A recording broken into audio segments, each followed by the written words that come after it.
Using your product or service should have a light cognitive load on your customers. Hi everybody, my name is Greg Crable and this is my podcast, Something I Learned Yesterday, where I take one issue, often from the world of publishing, and try to explain it in about 3 or 4 minutes. Today's podcast is taken from an article from the August edition of the Crable Letter. If you're interested in a free subscription, please visit my website. There'll be a link at the end of today's podcast. There's an old book on website design titled Don't Make Me Think, A Common Sense Approach to Web Usability. It's a good book, and if you're involved in design, you should read it. But that basic concept applies to more than web design.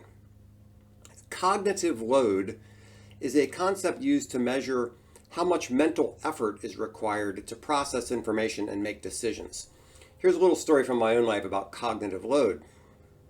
One night many years ago, I was on my way from work to an evening class. I was completely exhausted.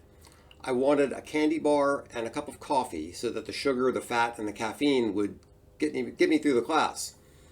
I pulled into some rinky dink roadside shop expecting there to be an old pot of bad coffee and maybe a Snickers bar.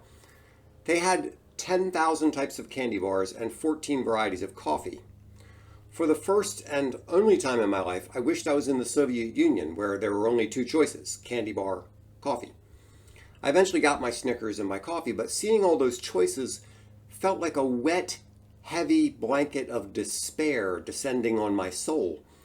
I'm normally a very decisive person, but I was so tired, I simply didn't want to have to make a decision. I just wanted a candy bar and a cup of coffee.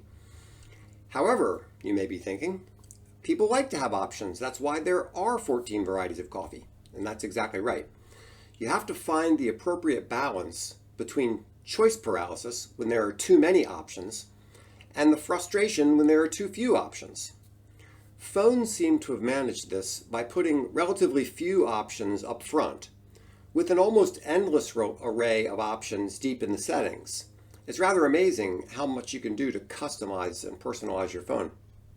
Personalization is one way publishers can lessen the cognitive load on their readers. Consider Spotify as an example. If I want to listen to a song, I don't have to wade through the entire universe of music. Spotify recommends things that I will probably like. So here are some ways you can use this concept to make your service easier to use. Filter out what's irrelevant to the reader. Don't try to answer every question or provide every option on every page. Focus on what 80% of the people want. Make the long tail stuff accessible, but not prominent, just like it is on your phone. Align choices with that reader's interests. Use a customer data platform to find out what customers want and make those activities easier for that customer.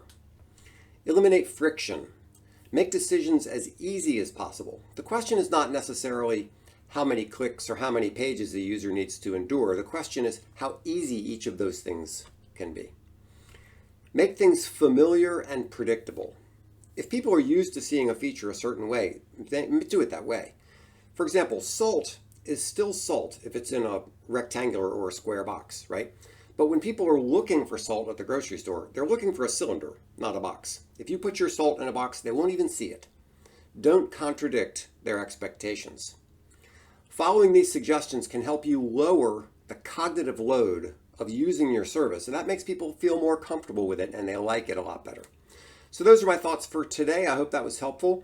If there's anything I can do to help you with your business, please give me a call. You'll see my contact information on the next page. Thanks so much.